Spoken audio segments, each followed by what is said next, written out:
أعوذ بالله من الشيطان الرجيم بسم الله الرحمن الرحيم। শুরু করছি প্রতিদিনের ন্যায় নিয়মিত অনুষ্ঠান দিনের পথে। আজ আমরা আলোচনা করব একটি জনপ্রিয় বিষয় নিয়ে। সেই বিষয়টি হচ্ছে নিজের মধ্য থেকে কিছু আমল আঁকড়ে ধরে রাখতে হবে, চেষ্টা করতে হবে, করার অনুপ্রেরণা মানুষকে দিতে হবে। আর কিছু কিছু আমল আছে যে এগুলিকে আমল বলা যায় না, বদ আমল অথবা বাদ দেওয়ার মতো বিষয়। সেই বিষয় নিয়ে আলোচনা করব, আল্লাহ তাআলা যদি তৌফিক দেয়। যারা শুনছেন এবং আমাকে যে যেখান থেকে দেখছেন, আমার সকলের উদ্দেশ্যে এটা আল্লাহর রাহে একটা নসিহার মতোই বলতে পারেন। আমিও শুনেছি, সেটা আপনাদেরকেও শোনানোর ব্যবস্থা করছি, যদি এ থেকে আমরা ফায়দা হাসিল করতে পারি। শুরু করছি। কয়েকটা জিনিস আমাদের নিজেদের নিয়ন্ত্রণে রাখা উচিত, কেননা একে যদি বাড়তে দেওয়া হয় তাহলে আমাদের জীবনের ইহকাল এবং পরকাল দুটি ধ্বংস হওয়ার সম্ভাবনা থাকে। তার মধ্যে একটি হচ্ছে রাগ। যে নিজের রাগকে নিজে দমন করতে পারে সেই প্রকৃত জিহাদি। আমরা অনেকে রাগের মাথায় অনেক কিছু করে ফেলি। রাগে আমাদের প্রথমত মাথার ছোট ছোট যে রগগুলি রয়েছে ছিঁড়ে যায়। তা শয়তানে আমার উপর কী করে ভর করে, আমি মনে করি যে রাগ আমাকে কী করে দেয়, ধ্বংস করে দেয়। জিহবা, এই জিহবাটা এমন একটা স্বাধীন, এটা যদি বাংলাদেশের মতো হতো তাহলে বাংলাদেশের কিছু মানুষ আছে বাক স্বাধীনতা চায়। ঠিক এই বাংলাদেশের কিছু কিছু তথাকথিত মানুষের মতোই এই জিহবার যদি বাক স্বাধীনতা আপনি দেন, এই জিহবা আপনাকে কি করবে, একেবারে শেষ করে দিবে। তাই এই জিহবাকেও আপনার নিয়ন্ত্রণে রাখার আপ্রাণ চেষ্টা চালিয়ে যেতে হবে। অন্তর বাতাসের গতিতেই চলে, আপনি এটাকে কী করতে হবে, নিয়ন্ত্রণে রাখার কাজ পায় তারা আপনাকেই করতে হবে। এই তিনটা জিনিসই আপনি একে কন্ট্রোল করতে হবে। যদি এদেরকে ছেড়ে দেন তাহলে আপনার সর্বনাশ করে ছাড়বে। তারপরে কয়েকটা জিনিস পবিত্র রাখতে হবে। তার মধ্যে হচ্ছে শরীর। মুসলমানদের শরীর, পোশাক পাক থাকতেই হবে। এই দুটো গেল বাহ্যিক বিষয়। আরেকটি হলো আত্মা, এটাকেও কী করতে হবে, পবিত্র রাখতে হবে। নচেত আমাদের জন্য কি হয়ে যাবে, আমরা খারাপের মধ্যে নিপতিত হয়ে যাব। কয়েকটি বিষয়ে বলা দরকার। যে বিষয়টি হলো, আমরা অনেকে মনে করি যে আমাদের সম্পদ এবং সম্পত্তি, এই দুটো জিনিসকে আমরা গুলিয়ে ফেলি। আমাদেরকে এইটা ভাবতে হবে এবং বুঝতে হবে যে সম্পদ এবং সম্পত্তি দুটো এক জিনিস নয়, দুটো দুই ভাগে ভাগ করা যায়। একটা হলো সম্পত্তি, যেটা আমাদের বাড়ি ঘর দালান কোঠা, এইগুলি হলো সম্পত্তির মধ্যে পড়ে। আর সম্পদ যেমন বিদ্যা, আপনি যেখানে যাবেন এটাই আপনার অস্ত্র হিসাবে বলেন, আপনার জ্ঞান হিসাবে বলেন, আপনাকে বিপদ থেকে রক্ষা করার অস্ত্র যদি বলেন, সেটাও আপনি ধরে নিতে পারেন। এটা হলো বিদ্যা, আপনার সম্পদ। যেখানে যাবেন সে আপনার সাথে আটার মতো লেগে থাকবে। দ্বিতীয়ত হলো আপনার আচার ব্যবহার, ভদ্রতা, নম্রতা, এটাও আপনার সম্পদ। তার চাইতে বেশি সম্পদ হলো আপনার ইবাদত। ইবাদতবিহীন মানুষ একেবারে ফকিরের চাইতেও, মিসকিনের চাইতেও আরও কি অধম বলতে পারেন। ইবাদত একজন মুমিনের জন্য একটা বড় সম্পদ হিসাবে কাজ করবে। এটা যে ইবাদত যে সম্পদ, এটা এখন অনুধাবন করতে না পারলেও পরবর্তীতে কাল কিয়ামত হাশরের ময়দানে আপনি যখন এর থেকে সুফল লাভ করবেন, তখন আপনি বুঝতে পারবেন যে ইবাদত যে আপনার একটা সম্পদ ছিল। মানুষে সম্পদ, তার ভালো সন্তানকেও সম্পদ মনে করতে পারে। তা অবশ্যই একটা নেক সন্তান একটা মানুষের জন্য একটা বড় উপকারী সম্পদ হিসাবে পরিগণিত হয়। তাই আমাদেরকে এই জিনিসের প্রতি কী হতে হবে, যত্নবান হতে হবে। কিছু জিনিস আমাদের এই পৃথিবীতে প্রিয় রয়েছে, সেই প্রিয় জিনিসের মধ্যে একটি হলো ঈমান। মুসলমানের জন্য এর চাইতে প্রিয় জিনিস আর কিছুই হতে পারে না। একটা মুমিনের যদি ঈমান না থাকে তাহলে পৃথিবীতে আসার না আসা, গরু এবং ছাগল, কুকুর এবং শিয়াল কুকুরের মধ্যে কোনো পার্থক্য থাকবে না যদি আপনার ঈমান না থাকে। ঈমান ওয়ালুর দাম এত, ঈমানদারের উসিলায় আল্লাহ তাআলা এই জমিনের মধ্যে বৃষ্টি বর্ষণ করেন এবং সকল প্রাণীর জীবিকার ইয়ে করেন একজন ঈমানদারের খাতিরে। ঈমান বড় বড় দামি সম্পদ, ঈমান বড় আপনার প্রিয় জিনিস বানানোর বিষয়। তৃতীয়তা হচ্ছে সত্যবাদিতা। অনেকের অনেক কিছু প্রিয় থাকে, কিন্তু মুমিনের জন্য সত্যবাদিতা হচ্ছে অপরিহার্য একটা জিনিস, যেটা তাকে সব সময় কি করবে, খারাপ থেকে বাঁচিয়ে রাখবে। সত্য অপোজিট যেই বিষয়টা সেটা হলো মিথ্যা। মিথ্যা যে বলল, সে মিথ্যা থেকে যে বাঁচতে পারলো সে জন্য পৃথিবীর অর্ধেক গুণা থেকে বেঁচে গেল। মিথ্যাকে বলা হয় সকল পাপের মা। তাই মিথ্যার অপোজিটে যেটা রয়েছে এটা হলো সত্যবাদিতা। এই সত্যবাদিতা মানুষের প্রিয় হওয়াটাই বাঞ্ছনীয়। তৃতীয়ত হচ্ছে অঙ্গীকার। আমরা তো হর হামেশাই মানুষের সাথে অঙ্গীকার করে বসি এবং অঙ্গীকার ভঙ্গ করে ফেলি, কিন্তু অঙ্গীকার যে কত বড় একটা শক্ত জিনিস সেটা আমরা অনুধাবন করতে পারি না। একটা মুমিনের জন্য অঙ্গীকার তার মৃত্যু সমতুল্য। তো মৃত্যুকে আলিঙ্গন করবে, কিন্তু সে তার অঙ্গীকার কি করবে না, ভঙ্গ করবে না। এটা হলো মুমিনের খাসলিয়তের মধ্যে পড়ে। আমাদের কিছু অভ্যাস আছে, যে অভ্যাসগুলি আমরা ত্যাগ করলে আমাদের জন্য উপকার হবে। কিছু অভ্যাস আছে, তা যদি আমরা ধরে রাখি তাহলে আমাদের জীবনে ইহকাল এবং পরকালে আমাদের নাজাতের ফয়সালা একটা হয়ে যাবে। এর মধ্যে কোনো মুমিন যদি তার নামাজ আদায় করাটাকে অভ্যাস করে নেয়, তাহলে তার জীবনের মানে কবরের প্রথম হিসাবই হবে নামাজের যার হিসাবটা ভালো হবে, তার কবরের ঘাটি থেকে শুরু করে হাসর মিজান পর্যন্ত তাকে এই নামাজের হিসাব যার সহজ হবে, আল্লাহ তাআলা দয়া করে বাকিদেরকে বলবে, যা তুই চলে যা, তোকে মাফ করে দেওয়া হলো। আর নামাজের হিসাবের মধ্যে যার গন্ডগোল লেগে যাবে, তার সব কিছুতেই গন্ডগোল লেগে যাবে, তার হিসাবটা কঠিন থেকে কঠিনতর হবে। তাই আমরা যদি আমাদের অভ্যাসের মধ্যে 5 ওয়াক্ত নামাজের সময় যখন হবে, আমার অভ্যাস হবে এই পৃথিবীর সকল কিছু তুচ্ছ ছেড়ে দিয়ে আমি আমার অভ্যাসে পরিণত করব। ফজরের নামাজের সময় আমার অভ্যাস করতে হবে সকালবেলা উঠে নামাজ পড়া, জোহরের নামাজের সময় হলে কাজকর্ম ত্যাগ করা, আসরের সময় হলে খেলাধুলা ছেড়ে দিয়ে, মাগরিবের সময় হলে আড্ডা ছেড়ে দিয়ে, সকল কিছু ছেড়ে দিয়ে আমি নামাজকে আমার অভ্যাস বানিয়ে নিতে হবে। তাহলে একজন মুমিনের জন্য সফল। দ্বিতীয়টি হচ্ছে জিহাদ। আজকের দিনের বাস্তবতায় বিশেষ করে বাংলাদেশের মানুষের কাছে কোনো আলেম ওলামাদের মুখে যদি জিহাদের কথা শোনা হয়, তাহলে এটাকে জঙ্গিবাদের অপবাদ দিয়ে তাকে ধ্বংস করে দেওয়া হয়, জেলে ভরা হয়, নানানভাবে নির্যাতন করা হয়। অথচ কোরআনের মধ্যে আল্লাহ তাআলা এই বিষয়ে অনেক দিক নির্দেশনা দিয়েছে। আমাদের নামাজ পড়া যেমন ফরজ, রোজা মাসে বছরে 1 মাস রোজা রাখা যেমন ফরজ, সম্পদওয়ালাদের জাকাত দেয়া যেমন ফরজ, আল্লাহ তাআলা তৌফিক দিলে, সম্পদ দিলে, সম্পত্তি থাকলে হজে যাওয়া যেমন ফরজ, ঠিক তেমনিভাবে জিহাদও একটি ফরজ। এই জিহাদের কথা বললেই মৌলবাদিতার অপবাদ দিয়ে আপনাকে নির্যাতন করবে।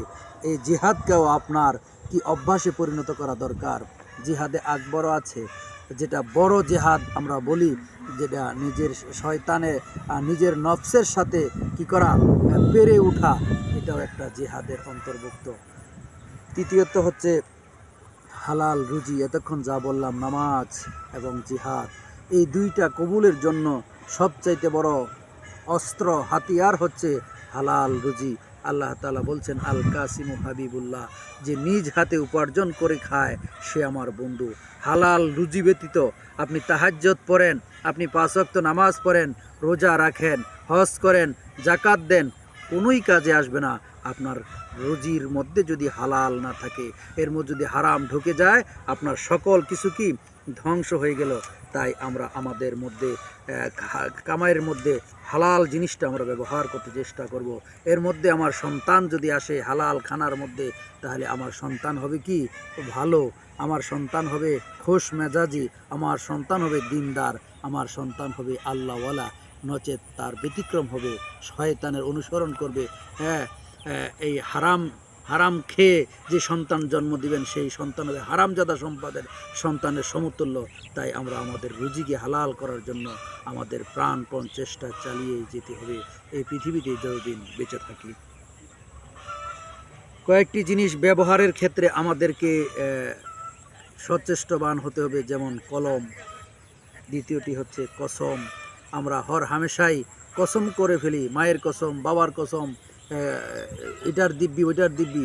কোনো কিছুর দিব্যি দেওয়া যাবে না, কোনো কিছুর কসম দেওয়া যাবে না। যদি কোনো কারণে, কোনো বিশেষ কারণে কসম খেতে হয়, তাহলে মহান রাব্বি কারিমের কসম খাওয়া ছাড়া অন্য কিছুর কসম খাওয়া জায়েজ নাই। এবং কি নবী মুহাম্মদ রাসূলুল্লাহ সাল্লাল্লাহু আলাইহি ওয়াসাল্লামের বিষয়েও কসম খাওয়ার জায়েজ নাই। আমরা তো বাবা মার কসম খেয়ে ফেলি, সন্তানের কসম খেয়ে ফেলি, গাছের মাছের কসম খেয়ে ফেলি। এই ধরনের কসম খাওয়া যাবে না। আমাদেরকে সজাগ দৃষ্টি রাখতে হবে। কসম আমরা যথায় তথায় কী করি, করে ফেলি, এটাও যথাযথ করা যাবে না। একেবারে উপায়ন্তর যদি না দেখেন, তারপরে আর কসম যদি করতেই হয়, শুধুমাত্র কেবলমাত্র একমাত্র আল্লাহর নামের কসম করা যাবে। তৃতীয়ত হচ্ছে আমরা আমাদের কোথাও যেতে হলে আমাদের কদমকে বুঝে শুনে ফেলতে হবে। যথায় তথায় আল্লাহ পা দিয়েছে বিদায়, এই পা দিয়ে যেথায় মনে চায় সেটায় গমন করব, সেটা আমাদের জন্য উচিত নয়। এই বিষয়টা আমাদেরকে ভেবে চিন্তে করাই উচিত। কয়েকটা জিনিস থেকে, বিষয় থেকে আমাদেরকে দূরে থাকতে হবে। এর মধ্যে প্রথমটাই হচ্ছে মিথ্যা। এ থেকে আমাদেরকে অনেক অনেক দূরে থাকতে হবে, দূরত্ব বজায় রাখতে হবে। নচেত আপনাকে ধ্বংস করার জন্য এই একটা মরণাস্ত্রই যথেষ্ট। আপনি যদি মিথ্যা থেকে নিজেকে বাঁচিয়ে রাখতে না পারেন, আপনার জীবনে কোনো সফলতার কোনো কারণ নেই। আর এই পৃথিবীতে যদিও দেখেন সফলতা, এটাকে সফলতা বলা যাবে না, এটাকে বলা যাবে কি, উগ্রতা। আপনি হয়তোবা এই দুনিয়ার মধ্যে আল্লাহর রহমান নামের দয়ার একটা সুযোগ নিয়ে হয়তোবা দুনিয়ার জমিনে জিতে যাবেন, বেঁচে যাবেন, কিন্তু পরবর্তীতে মিথ্যার কি ভয়ঙ্কর শাস্তিটা আপনাকে ভোগ করতে হবে। দ্বিতীয়টা হচ্ছে আত্ম অহংকার। আল্লাহ তাআলা কোরআনে পাকে বলেছেন, যদি কোন অহংকারী মানুষ ততক্ষণ পর্যন্ত জান্নাতে প্রবেশ করতে পারবে না যতক্ষণ পর্যন্ত একটা সুইয়ের ছিদ্র দিয়ে ওট প্রবেশ করতে না পারবে। এটা কোরআনের কথা।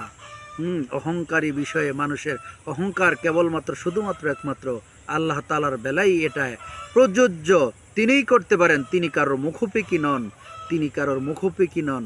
তিনি যা করেন জবাবদিহিতা করতে হয় না, তিনি যা করেন তার ক্ষমতাই করেন। আমরা আমাদের ক্ষমতায় কোনো কিছুই করতে পারি না। আমাদের আল্লাহ তাআলা আমাদেরকে স্বাধীনতা দেওয়ার পরেও আমরা খেতে হলে আমাদের অনেক কিছুর মানুষের সহযোগিতা নিতে হয়, হাতের সহযোগিতা নিতে হয়, মুখের সহযোগিতা নিতে হয়, জিহ্বার সহযোগিতা নিতে হয়, কথা বলতে হলে মুখের সহযোগিতা নিতে হয়।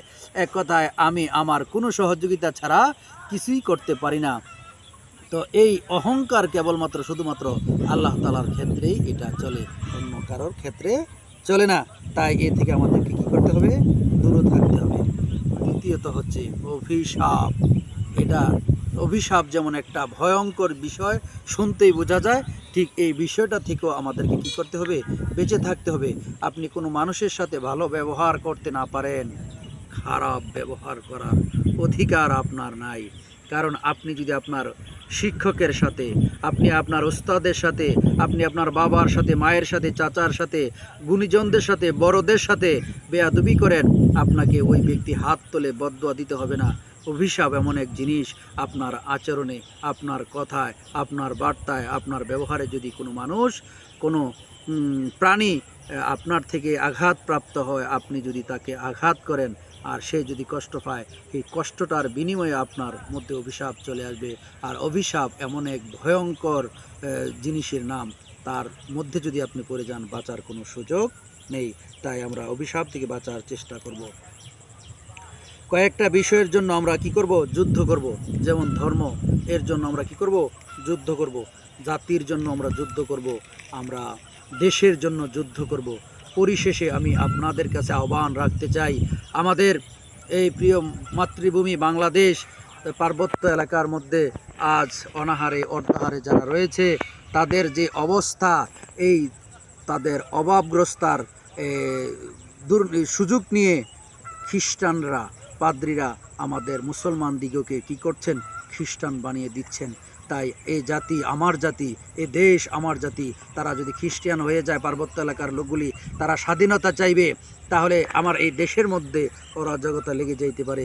তাই আমি বিত্তবানদের কাছে আহ্বান করব, বিশেষ করে আলেম সমাজের কাছে আমার একটা আহ্বান থাকবে, আমরা ওই এলাকায় বেশি বেশি করে একটু ধর্মচর্চার বিষয়ে যদি আমরা যেতে পারি, ওই পার্বত্য অঞ্চলে যারা আলেম সমাজ রয়েছেন, বিশেষ করে আপনাদের ভূমিকা অগ্রগণ্য, আপনারাই পারেন, যেহেতু আপনারা ওই এলাকায় আছেন। বিশেষ করে ইসলামী মূল্যবোধে বিশ্বাসী, 500 টাকার জন্য ইমান বিক্রি করে দেওয়া হচ্ছে, 5000 টাকার জন্য মুসলমান ধর্ম ত্যাগ করে খ্রিস্টিয়ান হয়ে যাচ্ছে। তাই আমার জাতি থেকে তারা বেরিয়ে যাচ্ছে, আমার ধর্ম থেকে তারা বেরিয়ে যাচ্ছে, এই দেশ থেকে তারা বেরিয়ে যাবে। তারা যদি ওই জায়গাটার মধ্যে খ্রিস্টানের এলাকার মধ্যে তারা যদি বেশি হয়ে যায়, তারা বাংলাদেশ থেকে স্বাধীন চাইবে, তাহলে আমার দেশ জাতি হুমকির মধ্যে পড়ে যাবে। তাই আলেম সমাজদেরকে আমি বলবো, আপনারা এই মিশনারিরা আমাদের দেশে আইয়ে ধর্ম প্রচার করে, আর আমরা আমাদের দেশে থেকে আমরা তাদের কাছে ধর্মের বাণীটা পৌঁছে দিতে পারি না, আর ধর্মের সত্য বিষয়টা আমরা বলে দিতে পারি না, যে 500 টাকার জন্য, 5000 টাকার জন্য, 5 লক্ষ টাকার জন্য তুমি তোমার ধর্মটা বিলিয়ে দিতে পারো না। হযরত বেলাল রাদিয়াল্লাহু তাআলা আনহুর ইতিহাস আমরা তুলে ধরতে পারি না, যে তার জীবন নিয়ে নিচ্ছিল, তারপরও বেলাল রাদিয়াল্লাহু তাআলা আনহু উমাইয়ার এত কষ্টর শাস্তির মুখেও তিনি বলেছিলেন, আহাদুন আহাদুন আহাদ, আল্লাহ এক, আল্লাহ এক, লা শারিকা লাহ। এই কথাগুলি বলেছিল। এই ইসলামের বাণীগুলি, এই সৌন্দর্যগুলি যদি আমরা প্রচার করি, বিশেষ করে আমি আলেম সমাজদেরকে বলবো, আপনারা তো এক এক দিন এক একটা প্রোগ্রাম করলে 1 লাখ টাকা পান, 50,000 টাকা পান, এমন আলেমও বাংলাদেশে রয়েছেন যে প্রতিদিন 3টা প্রোগ্রাম করেন। আপনারা কেন ওখানে যাচ্ছেন না? আমার গরিব দুঃখী ভাইদেরকে কিছু দেন, সহায়তা করেন। ও দিনদার মুসলমান ভাইরা, আপনাদের সকলকে আহ্বান করছি, পার্বত্য এলাকার মুসলমানরা তারা তাদের গরিব অবস্থার মধ্যে পড়ে তাদের ধর্মকে বিক্রি করে দিচ্ছে, ইমানকে বিক্রি করে দিচ্ছে। আপনারা যদি এখনও সজাগ না হই, এই দেশের প্রধান যারা রয়েছেন, কর্ণধার যারা রয়েছেন, আপনারা পার্বত্য এলাকার দিকে একটু নজর দেন, প্রশাসনকে বলেন যাতে করে খ্রিস্টানদের তাদের এই দৌরত্বকে থামিয়ে দিতে, নচেত আমাদের এই দেশের মধ্যে কালো থাবা পড়বে। আমাদের পাশের বাড়ির কুকুরটা, একেবারে মেলেচ্ছ জাতি, আমাদের এই দেশটাকে অপবিত্র করে দিতে চায়। আমাদের প্রতিবেশী কুকুরটা এতই হিংস্র, আমাদের বুকের মধ্যে কামড় দিয়ে কলিজাটা ছিঁড়ে নিতে পর্যন্ত কি করে না, দ্বিধা করে না। এই দেশের মধ্যে শকুনের চোখ পড়েছে, আমাদের পাশের বাড়ির কুকুরটার চরিত্র এতই খারাপ, আমাদের এই দেশটাকে একেবারে গিলে ফেলতে চায়। এই আমার বাড়ির পাশের কুকুরটার চরিত্র এতই জঘন্য যে তার 20 দাঁত সুযোগ পেলেই আমাদের এই বাংলা মায়ের বুকে বসিয়ে দিতে চায়। তাই আমি প্রশাসনকে আহ্বান করব, আমার এই দেশ যারা পরিচালনা করছেন তাদের কাছে বিনীত অনুরোধ, আপনারা পার্বত্য অঞ্চলের দিকে নজর দেন, না হলে খ্রিস্টানদের দৌরত্ব যদি এখনই থামিয়ে না দেন, তাহলে এই দেশের ভাগ্য আকাশে মেঘাচ্ছন্ন হয়ে যাবে, কালো মেঘ নেমে আসবে। তাই এই কালো মেঘ থেকে উত্তরণের জন্য আলেম সমাজকে ইসলামী ধর্মীয় শিক্ষায় তাদেরকে কি করেন, উজ্জীবিত করেন, ইমানের দামটা বোঝান। আর যারা প্রশাসনের লোক রয়েছেন, আমার যে কথাগুলি যে যেখান থেকে শুনছেন, আপনারা আপনাদের দায়িত্ব পালন করুন, নচেত আমাদের এই পার্বত্য অঞ্চল চলে যাবে আমার পাশের বাড়ির কুকুরটার থাবার মধ্যে, আমরা টিকে থাকতে পারবো না। আল্লাহ তাআলা যেন আমাদের এই ভূখণ্ডকে হেফাজত করেন, মুমিন মুসলমানদের ইমানকে যাতে রক্ষা করেন, আমাদেরকে যাতে বাহিরের থাবা থেকে রক্ষা করেন। আসসালামু আলাইকুম ওয়া রাহমাতুল্লাহি ওয়া বারাকাতুহু।